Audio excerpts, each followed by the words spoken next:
IMF programme کا اب پاکستان میں آخری ہفتہ چل رہا ہے. بری خبر ہے کیونکہ یہ پروگرام اچانک ختم ہوگا بنا نوے ریویو کے کمپلیٹ ہوئے اور اس طرح سے یہ خدشہ سچ ثابت ہو رہا ہے کہ IMF پروگرام مکمل ہوئے بغیر 30 جون کو اختتام پذیر ہو جائے گا. آج وزیراعظم شہباز شریف نے پیرس میں کانفرنس کی سائیڈ لائن پر ایک اور کوشش کی, IMF سے ملاقات کی اور IMF کی MD سے ان کی ملاقات بہت اہم تھی. وزارت خزانہ کے مطابق وزیراعظم کا کہنا تھا کہ پاکستان IMF کے ساتھ طے شدہ ذمہ داریوں کو پورا کرنے کے لیے پرعزم ہے. امید ہے IMF کے مختص فنڈز جلد جاری کیے جائیں گے. اس کے علاوہ انہوں نے مئی میں MD IMF سے تقریباً 1 گھنٹے ٹیلی فون پہ گفتگو کی تھی, جبکہ پچھلے ایک ماہ میں وزیراعظم IMF کو 3 خطوط بھی لکھ چکے ہیں.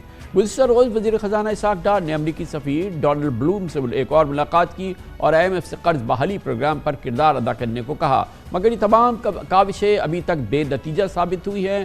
اب ڈار صاحب شکر الحمدللہ کہہ سکتے ہیں, کیونکہ اس حکومت کی ناکامی میں جہاں جیو پولیٹیکل حالات اثر انداز ہوئے ہیں IMF کے پروگرام کے حوالے سے, وہیں جناب اسحاق ڈار کی بہت ہی زیادہ خود اعتمادی وقتاً فوقتاً IMF کو لتاڑنا اس کی وجہ ضرور بنا ہوگا. وہ کہ وزیراعظم مسلسل یہ کہہ رہے ہیں کہ عوام کو امید دلا رہے ہیں کہ پاکستان نے IMF کی تمام شرائط پوری کر لی ہیں اور کم از کم نواں جائزہ مکمل ہو جائے گا, مگر اسحاق ڈار صاحب کی اپنی صورتحال ہے. یہی وہ پس منظر ہے جس میں ہم کہتے ہیں کہ کیونکہ اب IMF کا پروگرام ختم ہو رہا ہے اور اس میں کوئی بھی پیش رفت نہیں ہوئی.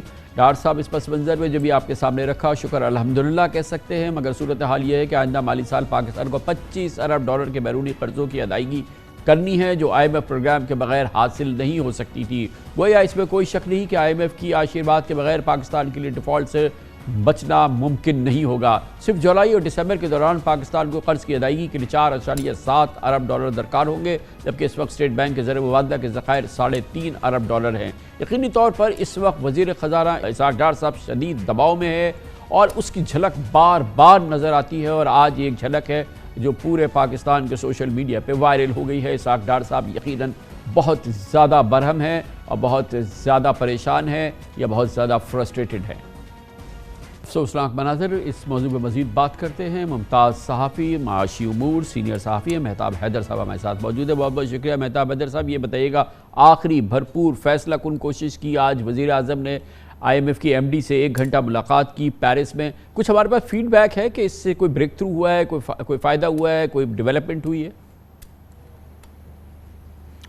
جی تھینک یو ویری مچ. بسم اللہ الرحمن الرحیم. دیکھیں, بنیادی طور پہ IMF ایک پبلکلی ایک سٹیٹمنٹ جاری کی تھی جو یہاں پہ ریزیڈنٹ چیف ہیں. انہوں نے 3-4 چیزوں کا حوالہ دیا تھا. ایک, انہوں نے بجٹری جو پوزیشن ہے اس کے بارے میں کہا تھا کہ پاکستان نے ایک موقع ضائع کر دیا ہے کہ اپنی ٹیکس بیس کو براڈن کرنے کا, جو ٹیکس ایکسپینڈیچرز ہیں یا ٹیکس ایگزمپشنز جن کو کہتے ہیں ان کو ایلیمینیٹ کرنے کا, ٹیکس ایمنسٹی جس کو قرار دے دیا تھا $1 لاکھ نو کوسچن آسک والی جو ڈار صاحب پالیسی لے کر آئے تھے. اس کے علاوہ ایکسپینڈیچر سائڈ پہ بھی انہوں نے کہا تھا, اور ایک بڑی امپورٹنٹ بات کی تھی کہ آپ بجٹ کو ریفائن کریں تو وی ول ریمین انگیجڈ. اب بجٹ جو ہے وہ اپنے فائنلائزیشن کی طرف آپ کو پتہ ہے کہ بڑھ رہا ہے. میرا نہیں خیال کہ حکومت اس ٹائم اس کے اندر کوئی میجر چینجز لانے کے لیے تیار ہے. تو جب تک آپ بجٹری اس کے اندر میجر چینجز آپ یہ فرما رہے ہیں کہ IMF نے خطوط اور خد و خال بتا دیے تھے جس کے نتیجے میں یہ پروگرام چل سکتا ہے, یہ جاری ہو سکتا ہے, بحال ہو سکتا ہے. وہ خد و خال جو ریزیڈنٹ چیف نے ایک پریس ریلیز میں بتا دیے تھے, IMF کی MD اس پہ کمپرومائز تو کر ہی نہیں سکتی. پاکستان جو بجٹ اس نے جاری کر دیا ہے اس کو چینج, اس میں بنیادی تبدیلیاں کر نہیں سکتا.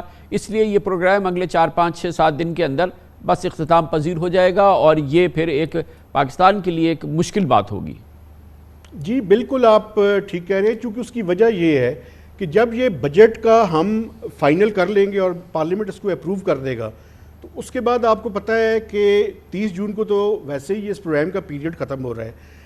یہ پروگرام تو ختم ہو رہا ہے اور اب کوئی معجزہ ہی اس کو بچا سکتا ہے, چانسز اس کے بالکل ختم ہیں.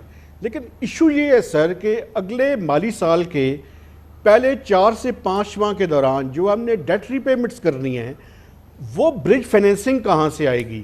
آپ کو پتہ ہے کہ 12 اگست کو اس گورنمنٹ کا ٹینیور ختم ہو رہا ہے. اگر کیئر ٹیکر سیٹ اپ آ جاتا ہے, وہ caretaker set up IMF کا پروگرام نیگوشیٹ شروع تو کر سکتا ہے لیکن شاید فائنلائز ان کے عرصے کے دوران نہ ہو. تو یہ کوئی تقریباً میں رول اوور کو چھوڑ کر آپ کو جو بتا رہا ہوں کوئی 4 to 6 بلین ڈالرز پاکستان کو چاہیے ہوں گے. اور ابھی آپ کو پتہ ہے کہ ہمارے فارن ایکسچینج ریزروز اگر آج کا ڈیٹا آپ لیں تو کوئی 3.5 بلین ڈالرز پہ کھڑے ہیں.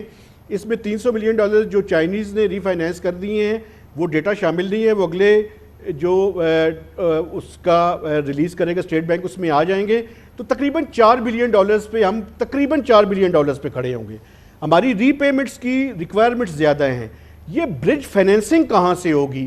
اور اگر خدا نہ خواستہ برج فائنینسنگ نہیں ہوتی تو پھر واقعی وہ جو ڈیفالٹ کے سائے ہیں وہ دوبارہ سے مڈلانا شروع کر دیں گے. تو ایک بڑی ہی ڈیلیکیٹ سچویشن اس پس منظر میں یہ جس طرح کا ایک طرح کا ڈیزاسٹر رہا ہے آئی ایم ایف پروگرام, یہ 8ویں ریویو کے بعد سے 9ویں ریویو سے پہلے جس طرح کا ڈیزاسٹر رہا ہے, اب آئی ایم ایف پاکستان کے ساتھ اگر آئندہ مذاکرات کے حوالے سے کتنا خواہاں ہوگا؟ اور جیسے کہ آپ نے کہا کہ وہ آئندہ مذاکرات آئی ایم ایف کے ساتھ شروع ہونا تو نئی حکومت آئے اور وہ اس سال کے اختتام سے پہلے وہ شروع نہیں ہو سکیں گی, اور پھر جب آئی ایم ایف آئے گا اور پھر اپنی شرطیں شاید اس وقت تک اور اس کی سخت ہو چکی ہوں گی, کیونکہ معاشی صورتحال اس کے بعد بہت بہتر تو شاید نہ ہو. جی بالکل ٹھیک کہہ رہے ہیں آپ, لیکن اصل میں سر مسئلہ یہ ہے کہ کچھ عرصہ قبل جو پاکستان میں ریزیڈنٹ چیف ہیں آئی ایم ایف کی, ہم چند جرنلسٹ نے ان سے پوچھا تھا کہ کیا آپ اگر کیئر ٹیکر سیٹ اپ ہو تو کیا آپ اس سے بات چیت کے لیے تیار ہیں؟ تو انہوں نے کہا تھا کہ ہم بات چیت کے لیے تیار ہیں. اور ایک ماضی میں آپ کو یاد ہوگا معین قریشی صاحب کے زمانے میں 95-96 میں ایک پروگرام فائنل ہوا تھا, شاید ابھی تو نہ ہو لیکن نیگوسیشن سٹارٹ ضرور ہو سکتی ہیں. اور جو پروگرام ہوگا وہ تو ڈیفینیٹلی الیکشن کے بعد جو حکومت مینڈیٹ لے کر آئے گی وہی آئی ایم ایف کے ساتھ پروگرام کو فائنل کرے گی. اور اگر یہ پروگرام ناکامی کی صورت میں 30 جون کو ختم ہوتا ہے تو آئی ایم ایف کی شرائط ڈیفینیٹلی وہ بہت سا فرنٹ لوڈڈ پروگرام کر دیں گے, یعنی پہلے وہ شرائط ہم پوری کریں گے اس کے بعد وہ ہمیں پروگرام میں لے کر جائیں گے. تو ایک مشکل صورتحال ہوگی جو حکومت مینڈیٹ لے کر بھی آئے گی, تو اس کے لیے بھی کوئی پھولوں کا سیج نہیں ہوگا پاکستان کی اکانومی کو چلانا. یقیناً. بہت بہت شکریہ مہتاب حیدر صاحب ہمارے ساتھ موجود تھے.